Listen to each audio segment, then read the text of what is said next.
BJP RSS की ये साजिश कि ये चीन के साथ जोड़कर झूठे राष्ट्रवाद के नारा को देकर प्रेस फ्रीडम पर हमला करने की जो इनकी साजिश रही है वो असफल रही है। इनका डर दिखाता है, ये घबराए हुए हैं। कर्नाटक में इलेक्शन हार गए, पूरे हथकंडे लगाने के बावजूद हार गए ना, पूरा इलेक्शन कमीशन को कंट्रोल करने के बावजूद, पूरा ईवीएम का जोर लगाने के बावजूद, तो ये डरे हुए हैं। कारगिल में इनको 26 में से 2 सीट, जो बिहार में कास्ट सेंसस हुआ है उससे डरे हुए हैं, तो उस मुद्दे को भी दबाना था। हाई कोर्ट ने ऑर्डर किया था कि इनको गिरफ्तार न करो, आपके पास कोई एविडेंस नहीं है, जब एविडेंस हो तब आप बात करना। जांच एजेंसी तब गई ये कहने पर कि न्यूयॉर्क टाइम्स में छपा है, अडानी की खबर छपी थी तब नहीं गए थे, लेकिन यहाँ गए कि इनकी गिरफ्तारी होनी चाहिए। मैं इस समय जंतर मंतर पर हूँ और काफ़ी संख्या में जिस तरह से न्यूज़ क्लिक पर जो अटैक हुआ है उसको लेकर लोग धरना प्रदर्शन कर रहे हैं। आपको तस्वीरें दिखा रहा हूँ। ये प्रेस फ्रीडम के पक्ष में और आज़ाद पत्रकारिता के पक्ष में न्यूज़ क्लिक के ऊपर जो हमले हुए उस संदर्भ में एक प्रदर्शन हुआ है, जिसमें मैं शामिल हूँ। हालांकि इस प्रकार के विरोध प्रदर्शन केवल लेफ्ट की तरफ से नहीं, लेकिन देश भर में लोगों ने ये महसूस किया और समझा कि ये केवल न्यूज़ पोर्टल पर हमले करने का सवाल नहीं है, ये पूरे फ्रीडम के ऊपर एक ज़बरदस्त हमले की एक भयानक कदम है। और उसके कारण बहुत समर्थन देश भर में इस सवाल को लेकर हुआ है, जो देश के हर प्रदेश में प्रदर्शन हुआ। तो मैं कहूँगी कि बीजेपी आरएसएस की ये साजिश कि ये चीन के साथ जोड़कर झूठे राष्ट्रवाद के नारा को देकर प्रेस फ्रीडम पर हमला करने की जो इनकी साजिश रही है वो असफल रही है, वो फेल रही है, क्योंकि लोगों ने असल कारण समझ लिया है कि क्योंकि ये न्यूज़ पोर्टल जनता के पक्ष की बात कर रहे हैं, इसलिए उनके ऊपर हमला है। अगर 120 भी कंस्पिरेसी का धारा आईपीसी का किसी पर लगना चाहिए, ये बीजेपी सरकार और संघ परिवार पर लगना चाहिए। आज आरएसएस ऑर्गेनाइजर की जो मैगजीन है उन्होंने फ्रंट पेज पर दिया है, press freedom no, this is press treason. तो ये झूठे राष्ट्रवाद जो कभी कहीं भी किसी प्रकार के उनके पास 3 साल खोजने के बाद भी कोई एविडेंस नहीं हुआ, वो फिर भी यूएपीए को लगाए हैं। ये शर्म की बात है, हम इसकी बहुत स्ट्रॉन्ग कॉन्डेमनेशन करते हैं और उन सब का स्वागत करते हैं और बधाई देते हैं जिन्होंने इसके खिलाफ आवाज उठाई। So, comrade, please do in English. How you seeing this muzzling press freedom? So today the deaf parties here in Delhi have organized this demonstration in support of press freedom, in support of the rights of journalists to their own equipment and the rights of journalists to write. And it is not just the left parties, but all over India we have seen a big support against this attack on press freedom using UAPA, using completely illegal measures, draconian measures. So the first stage of the conspiracy of the BJP RSS to try and attack NewsClick from a so-called nationalist point of view, trying to use the bogey of China to say it is all Chinese propaganda. That conspiracy to isolate NewsClick and attack it, that I believe has been foiled by the voice of democracy raised across political parties and social forces in India. So if there is any 120B clause to be put on anybody in this country, it is against the BJP and the RSS for this failed conspiracy. And we believe that the legal team is doing its work. We've been hearing the arguments in the courts, and what the ED, CBI and IT failed to prove even after 3 years of intense questioning, that is why they have used UAPA. against the promoters of NewsClick, which is really a shame for everyone in this country. ये तस्वीरें देखिए, काफी संख्या में जो comrade हैं वो यहाँ जंतर मंतर पर आए हैं। क्या डिमांड है आप लोगों की? डिमांड ये है कि जो छोटे छोटे पत्रकार, छोटे तरीके से पत्रकार या जिसको सोशल मीडिया कहते हैं, उसके द्वारा पत्रकार काम कर रहे थे, उनके खिलाफ जो ये एक्शन लिया गया है, जैसे कि न्यूज़ क्लिक एक न्यूज़ एजेंसी पोर्टल है, उसके खिलाफ जो एक्शन लिया गया, UAPA लगाया गया, उसके गलत तरीके से इस्तेमाल किया गया, उसके खिलाफ ये प्रोटेस्ट है कि उनको रिहा किया तो जाए। आप लोगों को क्यों लगता है कि गलत तरीके से हुआ है? वो तो आरोप लगा रहे हैं कि चीन से फंडिंग हो रही है, इनकी देशद्रोह के काम कर रहे हैं। वो तो आपको तब पता लगेगा कि चीन से फंडिंग की यदि बात है तो अडानी का खुद का संपर्क निकला है चीन के द्वारा, उस बारे में क्यों नहीं बात करते? उसकी जांच क्यों नहीं की गई? उसके खुद पोर्ट के ऊपर 3,000 करोड़ से ज़्यादा, 30,000 करोड़ से ज़्यादा की ड्रग्स पकड़ी गई, आज तक उसकी जांच नहीं की गई, उसके ऊपर UAPA नहीं लगाया गया, उसकी जांच नहीं की गई। पर जो लोग सरकार के खिलाफ, जो सरकार गलत नीति अपना करती है जनता के खिलाफ, उनका विरोध करते हैं, जनता को उसके बारे में बताते हैं कि ये हमारे देश को नुकसानदायक चीज़ है, उन पत्रकारों के ऊपर खास तौर से कार्रवाई की गई है, जो देश की स्वतंत्र पत्रकारिता पे हमला है। तो देखिए, ये देखिए जनता मंतर पर प्रदर्शन है और आपको तस्वीरें दिखा रहा हूँ, और काफ़ी संख्या में लोग आए थे जो डेमोक्रेसी की बात कर रहे हैं। उनको लगता है कि सोशल मीडिया के पत्रकारों को जिस तरह से टारगेट किया जा रहा है वो ठीक नहीं है। ये तस्वीरें दिखा रहा हूँ, तो अभी भी डेमोक्रेटिक सिस्टम है और लोग प्रदर्शन कर रहे हैं। लेफ्ट के बैनर तले प्रदर्शन हुआ था, काफ़ी संख्या में लोग आए थे यहाँ जंतर मंतर पर। टीवी अखबार में इसके लिए खबर की जगह नहीं है, लेकिन लगातार जो अवेयर लोग हैं, जो सोशली पॉलिटिकली अवेयर लोग हैं, वो इस तरह के धरना प्रदर्शन में आ रहे हैं। ये तस्वीरें दिखा रहा हूँ आपको, तमाम लोग जो हैं वो इस तरह की तस्वीरें दिखा रहा हूँ। वृंदा करात हैं, ये देखिए। मैम क्या कहेंगी आप? क्या है, क्या लग रहा है आपको? जो बचा कुचा आज़ाद सोशल मीडिया है, उसके ऊपर हमला है और ये जनता के ऊपर हमला है, क्योंकि जो लोग हमारे मुद्दे उठा रहे हैं वो मेन स्ट्रीम मीडिया नहीं उठा रहे, चाहे वो किसानों के मुद्दे हों या जो anti-CA मुद्दे हों या हमारे जो चैम्पियंस यहाँ पे प्रोटेस्ट करेंगे, या हमारे एजुकेशन के मुद्दे हों, जो प्राइवेटाइजेशन ज़बरदस्त चल रहा है हमारा, तो हमें वो जगह नहीं मिलती। चाहे वो ओल्ड पेंशन स्कीम का मुद्दा हो, लाखों लोग रामलीला मैदान में जमा थे, कहीं मेन स्ट्रीम मीडिया में आपने देखा, कहीं नहीं देखा, किसी अखबार में भी नहीं। तो जो थोड़ी बहुत छोटी सी मीडिया निडर होके अपना फ़र्ज़ निभा रही है, जो उसका फ़र्ज़ है कि सरकार की सारी नीतियों को का खुलासा करना, जनता की आवाज़ को आगे उठाना, वो एक। लेकिन ये जो एंटी नेशनल पोर्ट्रेट किया जा रहा है, इससे कैसे पार पाएंगे आप लोग? देखिए, क्योंकि ये बड़ा एक उनके पास टीवी है, अखबार है, और वो पूरे नेशन वाइड ग्लोबली आपको कटघरे में खड़ा कर दे रहे हैं। इसलिए तो हम चाहते हैं कि जुडिशरी अपना रोल प्ले करे।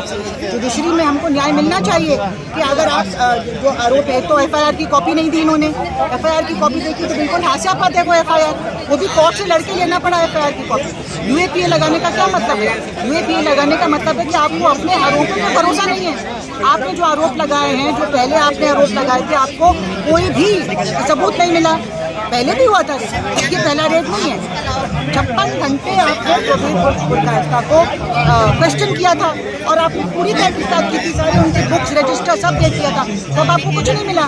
तो अब आपने किस बिना पे, किस बेसिस पे आपने ये कहा है? तो आपको लग रहा है जुडिशियरी भी दबाव में है, प्रेशर में, वहाँ से भी दबाव में है, लेकिन हमें अपनी उम्मीद है कि जुडिशरी से हमें न्याय मिलेगा। इसलिए हमें जनता की जो आवाज़ है, रास्ता क्या है? टीवी अखबार बाय चॉइस, वो उनकी अपनी एक रिलीजियस टेम्परामेंट है, कास्ट टेम्परामेंट है, जो राहुल गांधी ने कल कहा भी कि कितने SC ST OBC के पत्रकार हैं, एक भी हाथ नहीं उठा। तो आपको क्या लगता है, जो मीडिया के लोग हैं वो बाय चॉइस हैं या किसी दबाव में है बीजेपी के साथ, या उनका अपना जातीय गोलबंदी है RSS के साथ? देखिए, कुछ तो RSS के साथ जुड़े होंगे, लेकिन ज़्यादातर दबाव में है, क्योंकि उनका मैनेजमेंट जो है उनके हाथ में है।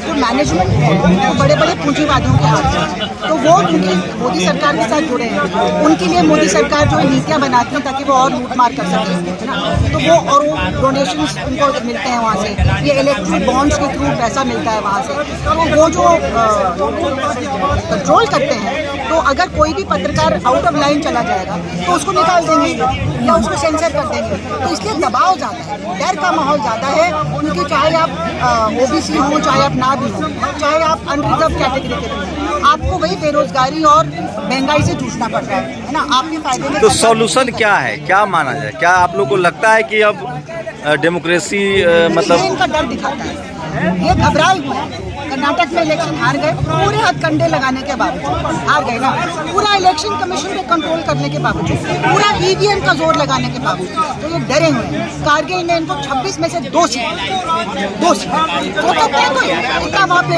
एडमिनिस्ट्रेशन कंट्रोल में सारा कुछ का, वो तो यूनियन टेरिटरी हो गया था।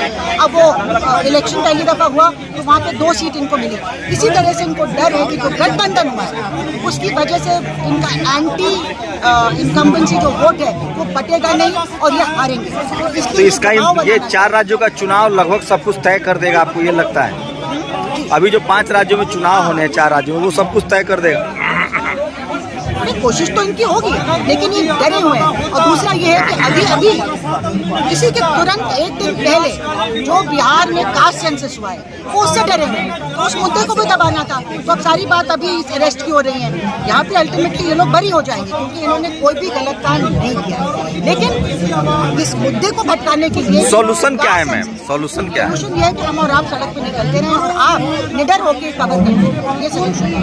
Thank you. हार नहीं मानना। तो ये देखिए, सोशल मीडिया पर जिस तरह की बंदिशें हैं उसको लेकर जो लोग हैं वो सड़कों पर उतरे थे और लोग बात भी कर रहे हैं। और एग्जैक्टली आज हम social media versus so called Modi media की बात कर रहे हैं। आज इजराइल और फिलिस्तीन के बीच में झगड़ा है, किस तरह से इन्होंने अपने पत्रकार रातों रात वहां। सर क्यों लग रहा है आप लोगों को कि सरकार जो है वो गलत जांच कर रही है? इन्वेस्टिगेशन चल रहा है, उस पर तो भरोसा कीजिए एजेंसियों पर। इन्वेस्टिगेशन 3 साल से चल रहा था और उस पर भरोसा करके ही हाई कोर्ट ने ऑर्डर किया था कि इनको गिरफ्तार न करो, आपके पास कोई एविडेंस नहीं है, जब एविडेंस हो तब आप बात करना।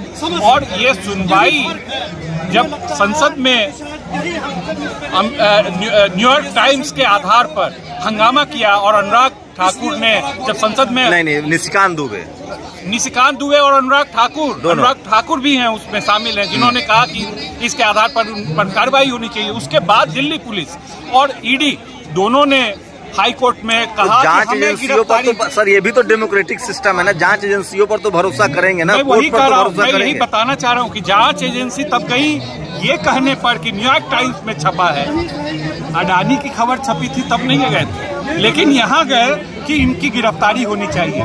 कोर्ट ने 2 डेट दिए, जिस डेट में नहीं सुनवाई हुई 9 तारीख यानी कल, 10 और 11 3 डेट लगातार दिए थे ईडी को हाई कोर्ट ने, दिल्ली हाई कोर्ट ने, जिसमें इसी मुद्दे पर सुनवाई होनी थी। जान रही थी सरकार कि इस मुद्दे पर उनको कोई भी गिरफ्तारी नहीं होगी, उनका कुछ भी सिद्ध नहीं किया जा सकता है। उससे पहले यूएपीए जैसे गंभीर मामले को बनाकर उनको अरेस्ट कर लिया गया और कल वही ईडी 9 तारीख को हाई कोर्ट में अगला डेट लेने के लिए चली गई। ये है रियलिटी ये है कि इस सरकार को ही अपने एजेंसी पर भरोसा नहीं है, जनता कैसे भरोसा करे? तो आप लोगों को क्या लग रहा है कि सरकार ऐसा क्यों करेगी? उसको क्या प्रॉब्लम है? यूट्यूब चैनल चले ना चले उससे क्या दिक्कत है? मोदी जी तो खुद यूट्यूब पर हैं।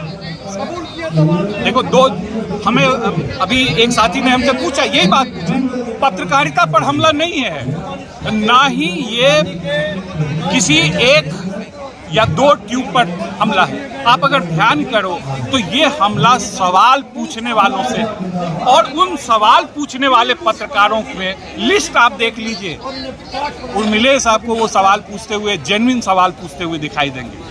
आप देखें अभिसार, वो जेन्युइन सवाल पूछते हुए दिखाई देंगे।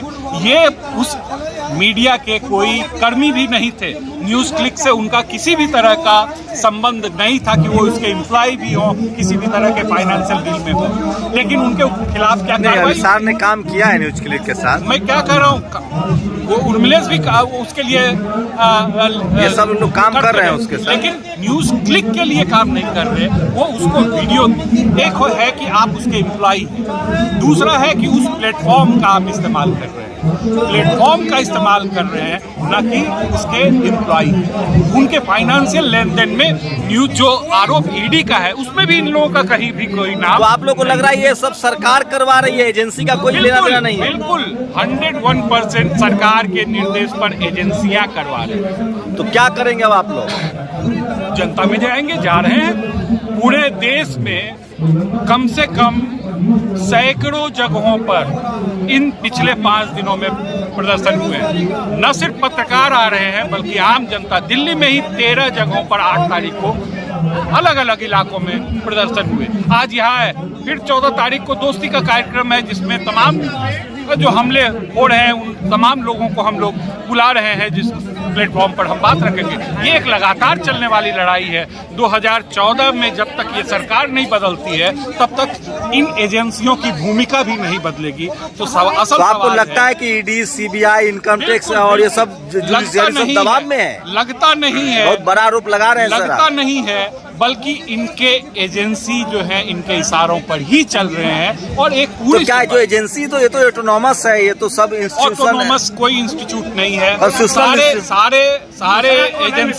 सारे एजेंसी किसी न किसी मिनिस्ट्री के तहत आते हैं। हाँ, सारे एजेंसी किसी न किसी एजेंसी के तो जो उसके हेड हैं वो उनका अपना भी तो विवेक होगा ना।